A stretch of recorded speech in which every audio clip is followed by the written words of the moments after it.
Bonjour, c'est Studio Bajo et nous allons vous parler de l'histoire de la Mongolie. Mais qu'est-ce que la Mongolie? La Mongolie, c'est le pays des Mongols, mais les Mongols se trouvent aussi en Russie et en Chine, notamment en Mongolie intérieure. Où est la Mongolie? La Mongolie, c'est deux choses.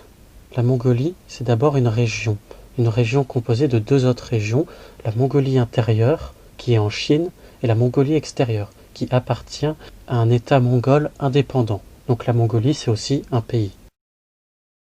Est-ce que la Mongolie c'est le pays des montgolfières?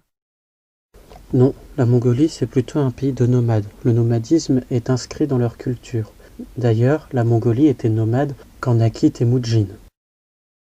Temujin, plus connu sous le nom de Genghis Khan, qui se traduit par souverain universel, était un grand conquérant mongol. Il est né entre 1155 et 1162, on n'a pas de date exacte, et mort en 1227. Avant l'arrivée de Genghis Khan au pouvoir, il n'y avait pas de Mongolie unifiée, comme le montre cette carte. Pour conquérir l'Asie, Genghis Khan avait une technique militaire très efficace. Il utilisait des chevaux et enchaînait les victoires militaires. À sa mort, l'Empire mongol occupait entre un tiers et la moitié de l'Asie. Cependant, l'Empire mongol a continué de s'étendre et, à son apogée, en 1279, les deux tiers de l'Asie étaient mongols. Seuls l'Inde et le Japon résistaient. La capitale de l'Empire étant à l'est, il y avait une forte perte d'influence sur l'ouest. De ce fait, dès 1294, trois régions importantes ont déjà pris leur indépendance. La Horde d'Or, l'île Khanat et le Chagatai Khanat. L'Empire mongol est donc réduit à une nouvelle dynastie chinoise, les Yuan et le Khan mongol. En 1351, la rébellion des Turbans Rouges provoque la fondation d'une nouvelle dynastie, la dynastie de Ming. Les Mongols sont donc chassés de Chine. Ensuite, c'est la chute de la dynastie Yuan, donc la fin de l'Empire mongol. Il ne reste seulement que quelques petits États au nord de la Chine.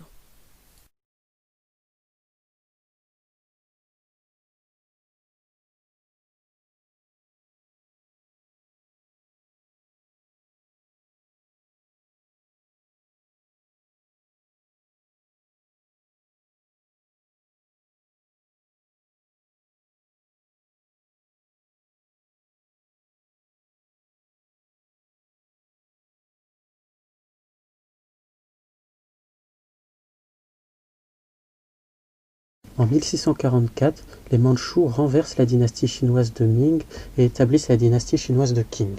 Un Khanat, le Khanat Dzungar, qui venait de prendre le Xinjiang, prend la Mongolie.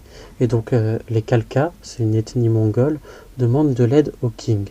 Donc l'empereur Qing décide de les aider. Donc quand les Dzungars réattaquent la Mongolie, ils sont battus par les Mandchous, notamment par leur artillerie.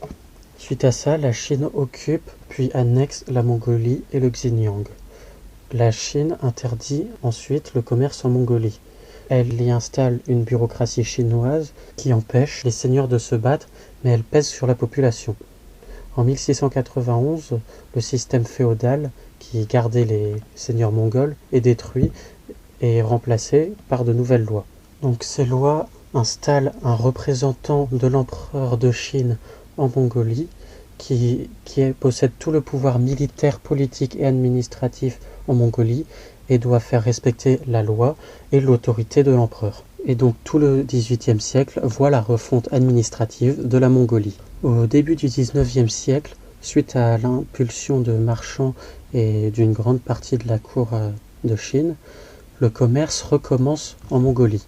Les Chinois essayent aussi de coloniser la Mongolie afin de l'intégrer au sein de l'Empire. Suite à l'impulsion de certains Russes, l'éducation commence en Mongolie. Les Russes y construisent des écoles. Certains Mongols créent aussi des écoles militaires inspirées de celles du Japon. Aujourd'hui, la Mongolie est indépendante.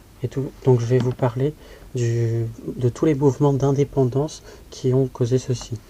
Donc vers la fin du XIXe siècle, les Mongols souhaitent l'indépendance car certains seigneurs meurent de faim à cause du commerce injuste qui est fait entre les Chinois et les Mongols.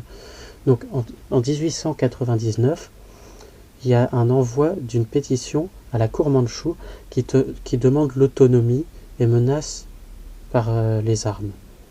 Ensuite, de nombreuses révoltes éclatent jusqu'en 1910. En 1911, lors de la Révolution chinoise, la Mongolie déclare son indépendance et passe sous protectorat russe afin de ne pas se refaire envahir par la Chine. Lors de la Révolution russe, donc qui prenait suite à la Première Guerre mondiale, la Mongolie se retrouve non protégée et la Chine en profite pour l'envahir. En 1920, un mouvement communiste est organisé avec l'aide des soviétiques. Les Japonais envahissent aussi la Mongolie en 1920 et ils restaurent un khanat mongol. En 1921, les communistes organisent un gouvernement provisoire, mais ils gardent le Khan sans lui donner de pouvoir. Par contre, en 1924, suite à la mort du Khan, un véritable régime communiste commence. Donc, sous le régime communiste, la Mongolie connaît une insurrection traditionnaliste en 1932 suite à la collectivisation et à l'interdiction des prêtres bouddhistes. Mais cette insurrection échoue. En 1951, après la Seconde Guerre mondiale, la Chine reconnaît la Mongolie, parce que la Chine est devenue communiste, justement.